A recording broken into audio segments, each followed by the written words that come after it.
Hi hello friends, welcome back to our channel YMSC family life style. First time நம்ம சேனலில் பார்க்குறீங்கன்னா மறக்காம நம்ம சேனலில் சப்ஸ்கிரைப் பண்ணிக்கோங்க. அப்படி பக்கத்தில் இருக்கிற பெல் ஐக்கனையும் கிளிக் பண்ணிக்கோங்க. இன்றைக்கி என்ன வ்ளாக்னா, நேற்று ஆஃப்டர்நூன் சண்டே ஆஃப்டர்நூன் எடுத்த வீடியோ தான் உங்கள்கிட்ட ஷேர் பண்ணியிருக்கேன். பார்த்துக்கோங்க, நேற்று சிக்கன் எடுத்திருந்தோம். சிக்கனை வச்சு தான் பிள்ளைங்களுக்கெலாம் தொண்டை ஒரு மாதிரி இருந்துச்சுன்னாங்க. அதனால் கொஞ்சம் சிக்கனை வச்சு போட்டு கொஞ்சம் மிளகு தூக்கலாக போட்டு மிளகு ரசமும் பெப்பர் சிக்கன் மாதிரி பண்ணிடுவோம், குழம்பு வேண்டான்ட்டு பெப்பர் சிக்கன் ரெடி பண்ணேன். பார்த்துக்கோங்க, இப்போ பெப்பர் சிக்கன் எப்படி பண்ணுறதுன்னு நம்ம பார்க்கலாம். அதுக்கு நாங்கள் ஒரு கடாய் அடுப்பில் வச்சுட்டு பட்டை, கிராம்பு, ஏலக்காய், அப்புறம் ஸ்டார் அன்லிஸ் இதெல்லாம் போட்டு நல்லா வறுத்து எடுத்துக்கோங்க. அதுக்கப்புறம் ஒரு 2 பல்லாரி கட் பண்ணி வச்சுருக்கேன் நீட்டை வாக்கில், அதையும் போட்டு நல்லா வதக்கிக்கோங்க. இது நல்லா வதங்கி வரணும்னு வேண்டாம். இது நமக்கு பெப்பர் சிக்கனுக்கு கொஞ்சம் க்ரன்ச்சியாக இருந்தால் நல்லாயிருக்கும். அதனால் கொஞ்சம் ஒரு 3/4 வேக்காடு போதும் நமக்கு. அப்புறம் கீரி வச்சுருக்கிற பச்சை மிளகாயும் அப்புறம் உருவி வச்சுருக்கிற கருவேப்பிலையும் போட்டு நல்லா வதக்கிக்கோங்க. அப்புறம் நான் ஒரு 3 தக்காளி எடுத்து நல்லா பழுத்த தக்காளி எடுத்து வெட்டி வச்சுருக்கேன். பழுத்த தக்காளினா சீக்கிரத்தில் அது நல்லா மசிஞ்சிரும். அதனால் பழுத்த தக்காளி எடுத்து போட்டு நல்லா அந்த எண்ணெயிலேயே நல்லா வதக்கி விட்டு அது நல்லா அந்த தக்காளியெல்லாம் நல்லா வதங்கி வர வர போட்டுக்கலாம். அப்புறம் அது கூட கொஞ்சம் இஞ்சி பூண்டு பேஸ்ட்டும் போட்டுக்கோங்க. இஞ்சி பூண்டு பேஸ்ட்டும் போட்டு நல்லா வதக்கிக்கோங்க. வதக்குனதுக்கப்புறம் எனக்கு இஞ்சி பூண்டு பேஸ்ட்டு எப்போவுமே நான் வீட்டில் ஆல்ரெடி ரெடி பண்ணி ஸ்டோர் பண்ணி வச்சுருவேன் ஃப்ரிட்ஜில். காலையிலலாம் குழந்தைங்களுக்கு சமையல் செய்கிறதுக்கு நம்ம ப்ரிப்பேர் பண்ணி வச்சது தான் கொஞ்சம் ஈஸியாக இருக்கும்னு.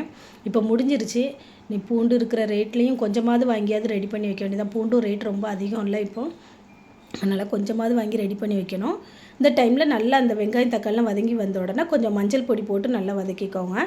அப்புறம் 1 ஸ்பூன் வத்தல் பொடி, 1 ஸ்பூன் காஷ்மீர் தூள், 1 ஸ்பூன் மல்லித்தூள், இது அவ்வளோ போட்டு அந்த எண்ணெயிலேயே அந்த மசாலாவோட பச்சை வாசனை போகிற வரை நல்லா இது பண்ணிக்கோங்க. நல்லா வெந்து வந்ததுக்கப்புறம் அந்த எண்ணெய் பிரிஞ்சு வரும். அந்த டைமில் நான் அந்த க்ளீன் பண்ணி வச்சுருக்கிற சிக்கனையும் நான் சின்ன சின்ன பீசஸாக தான் கட் பண்ணி எடுத்துக்கிட்டேன். பார்த்துக்கோங்க, அப்படி கட் பண்ணி வச்சுருக்கிறதையும் நல்லா போட்டு அந்த மசாலாவில் போட்டு இந்த எண்ணெயிலேயே கொஞ்சம் சிக்கனை வேக விடலாம். இது பெப்பர் சிக்கனுங்கிறதுனால இதுக்கு நான் தண்ணி ஊற்ற மாட்டேன். ஏன்னா பொதுவாகவே சிக்கன்லேயே தண்ணி நிறைய வரும். பார்த்துக்கோங்க, நம்ம வேக வைக்க வைக்க தண்ணி அதுலேருந்து நிறைய ஃபார்ம் ஆகி வந்துகிட்டே தான் இருக்கும். அதுலேயே நம்ம மூடி வேற வைக்கிறோமா, அதில் இருந்தும் தண்ணி நிறைய அந்த கீழே எவாப்ரேட் ஆகி உளுந்துக்கிட்டே தான் இருக்கும். அதனால் நான் அங்கே பாருங்களேன், நான் தண்ணி ஒரு சொட்டு கூட ஊற்றலை. எவ்வளோ தண்ணி எனக்கு வந்திருக்குன்னு பாருங்கள். இந்த தண்ணி அவ்வளோ வற்றி வந்தால் தான் நமக்கு கரெக்டாக அந்த ட்ரை ரோஸ்ட் மாதிரி நமக்கு கிடைக்கும். அது வரை நல்லா நம்ம அந்த சிக்கனை வற்ற வச்சுக்கலாம். அந்த டைம்லேயே அந்த சிக்கன் வேகிற டைம்லேயே நம்ம என்ன பண்ணிக்கலாம்னா, மிளகு ரசத்துக்கு நம்ம மசாலா அரைச்சி வச்சுக்கலாம். அதுக்கு நான் என்ன எடுத்துருக்கேன்னா, ஒரு 2 ஸ்பூன் சீரகம், 2 ஸ்பூன் மிளகு, கொஞ்சம் நல்லா மிளகு தூக்கலாகவே போட்டிருக்கேன். பிள்ளைங்களுக்கு சளியாக இருக்கிறதுனால, த்ரோட் பெயினாக இருக்குதுன்னு சொன்னாங்க, அதனால். அப்புறம் வரமல்லியும் கொஞ்சம் போட்டிருக்கேன். வரமல்லி வாசனை ரொம்ப நல்லாயிருக்கும் ரசத்துக்கு. நீங்கள் ஒருக்கா போட்டு ட்ரை பண்ணி பாருங்கள். இதை போட்டு ஃபஸ்ட்டு ஒரு 2 பிளண்ட் பண்ணி எடுத்ததுக்கப்புறம் பூண்டு, பச்சை மிளகா இதெல்லாம் போட்டு நம்ம அரைச்சி எடுத்துக்கலாம். அதுக்கப்புறம் நான் ஒரு சின்ன சைஸில் பெரிய பூண்டு போட்டிருக்கேன். அப்புறம் 2 பச்சை மிளகாயும் போட்டிருக்கேன். போட்டு கொஞ்சம் காயமும் அதில் தட்டிட்டு அதையும் ஒரு பல்ஸ் கொடுத்து நான் எடுத்து வச்சுக்கிறேன். அதுக்கப்புறம் ஒரு 4-5 சின்ன உள்ளி எடுத்து வச்சு அதை கொஞ்சம் சதைச்சி வச்சு போடுங்களேன். ரசத்துக்கு நம்ம சின்ன உள்ளி வெட்டி தாளிக்கிற இதுக்கு போடுறதுக்கு சதைச்சி போட்டோன்னா அதனுடைய டேஸ்ட் இன்னும் நல்லாயிருக்கும், வாசனையும் சூப்பராக இருக்கும். பார்த்துக்கோங்க, நீங்கள் அப்படி போட்டு ஒரு ரசம் ட்ரை பண்ணி பாருங்கள். நான் மிளகு ரசத்துக்கு மசாலா ரெடி பண்ணிட்டேன். அதுக்கப்புறம் நான் இது சின்ன உள்ளியும் ஒரு 5-6 சின்ன உள்ளி இது வச்சு உரித்து வச்சுருந்ததையும் கொஞ்சம் நல்லா இடிக்கல்லில் போட்டு நான் நல்லா சதைச்சி எடுத்துக்கிட்டேன். பார்த்துக்கோங்க, எடுத்து வச்சுட்டு தாளிக்கும் போது இது போட்டால் போதும். வெட்டி நம்ம சின்ன சின்னதாக வெட்டி தாளிக்க நம்ம வெங்காயம் எல்லாத்துக்கும் போடுவோம்ல, அதேமாரி போட வேண்டிய அவசியம் இல்லை. இதே நமக்கு போட்டாலே நல்ல மணமாகவும் நல்லாயிருக்கும். அதுக்கப்புறம் நான் இதுக்கு புளி கொஞ்சம் குறைச்சி எடுத்துகிட்டு தக்காளி தான் கொஞ்சம் நிறையா போட்டிருக்கேன்.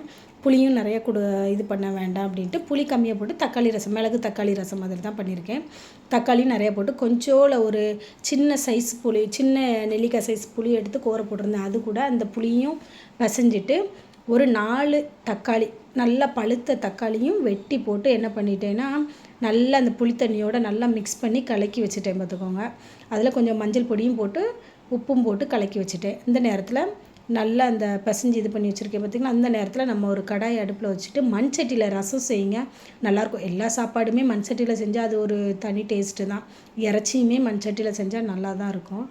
அதனால் மண்சட்டியில் செய்யுங்க இன்னும் நல்லாயிருக்கும். நான் மண்சட்டியில் வந்து கொஞ்சம் நல்லெண்ணெய் ஊற்றிட்டு கொஞ்சம் கடுகு போட்டுட்டு அந்த தட்டி வச்ச சின்ன உள்ளியும் அதில் போட்டுட்டு நல்லா அது இது பண்ணிட்டு ஒரு 2 வரமிளகாவையும் அதில் பிச்சு போட்டுட்டு கொஞ்சம் கருவேப்பிலை போட்டுட்டு இந்த நம்ம வந்து அரைச்சி வச்சுருக்கிற அந்த இஞ்சி அந்த மிளகு இது சீரகத்தெல்லாம் தட்டி வச்சதை இதில் போட்டு நல்லா வதக்கிட்டு நம்ம ரசத்துக்கு தனியாக தக்காளியெல்லாம் நல்லா பிசைஞ்சு வச்சுருந்தோம்ல அந்த தண்ணியையும் இதில் ஊற்றி இது பண்ணிவிட்டு உப்பு பார்த்துக்கலாம். உப்பு நமக்கு தேவையான அளவு வந்து போட்டுக்கோங்க. உப்பு தேவையான அளவுன்னா நமக்கு வந்து கையில் வந்து எடுத்து நீங்கள் வந்து நாக்கில் டேஸ்ட் பண்ணும்போது நமக்கு தெரியும் உப்பு அதிகமாக இருக்கா குறைவாக இருக்கா. நம்ம அந்த டைம்லேயே பார்த்துட்டோன்னா நம்ம தண்ணி அதிகமாக ஆட் பண்ணணுனாலும் ஆட் பண்ணிக்கலாம். அதனால் இது பண்ணி நல்லா கொதிச்சதுக்கப்புறம் நம்ம உப்பு போட்டோம்னா அதுக்கப்புறம் நம்ம வந்து தண்ணி வந்து ஆட் பண்ண முடியாது. அதனால் ஃபஸ்ட்டு நீங்கள் பார்த்து செக் பண்ணி போட்டுக்கோங்க. போட்டுட்டு சிம்மிலேயே வச்சுருங்க. ரசத்தை வந்து கொதிக்க விட்டால் அது நல்லா இருக்காது, ஒரு மாதிரி கடுத்து கிடக்கும். அதே டைமில் எனக்கு அந்த சைடு பெப்பர் சிக்கனும் ரெடி ஆகிட்டு லாஸ்ட்டு பெப்பர் நல்லா தட்டி போட்டு தூக்கலாக மேலே தூவி இறக்கி விட்டேன். பெப்பரை வந்து வறுத்து நான் ஏற்கனவே பொடி பண்ணி வச்சுருக்கேன். அந்த பொடியை தான் பெப்பர் சிக்கனுக்கு மேலே ஒரு 2 ஸ்பூன் நல்லா இறக்கும்போது அதை நீங்கள் போட்டுட்டு நீங்கள் சூடு பண்ணு கூட வேண்டாம். இறக்கும்போது அதை தூவி போட்டு 2 கிளறி அந்த சூட்டோடையே அப்படி பாத்திரத்தை வச்சுட்டிங்கன்னா அந்த பெப்பர் இது வந்து சரியாக கரெக்டாக இருக்கும். ஆனால் நான் பண்ணதில் என்னென்னா பெப்பர் மிளகு ரசமும் வச்சு பெப்பர் சிக்கன்னோடனே 2லேயுமே பெப்பர் கொஞ்சம் தூக்கலாயிட்டு பிள்ளைங்க சாப்பிடும்போது மழையாக கண்ணீர் தான் வந்துச்சு. பாவம் பிள்ளைங்க காரம் நல்லா தாங்க முடியலன்னாங்க. ஆனால் அந்த த்ரோட் பெயினுக்கு இது கொஞ்சம் நல்லா இருக்குமேங்கிறதுனால தான் அது வச்சு கொடுத்தேன். ஆனால் டிஷ் வந்து சிக்கன்லாம் நல்லா இருந்துச்சுன்னு சொன்னாங்க. பிள்ளைங்க விரும்பி சாப்பிட்டாங்க. இடியாப்பமும் இருந்ததுனால இடியாப்பத்துக்கும் வேணுங்கும்போது இடியாப்பத்துக்கும் எடுத்துக்கிட்டாங்க. நல்லா இருந்துச்சு சிக்கன். நல்லா தூக்கலாட்டு காரம் மிளகு இதோட டேஸ்ட் வந்து தனியாக தெரிஞ்சு பார்த்துக்கோங்க.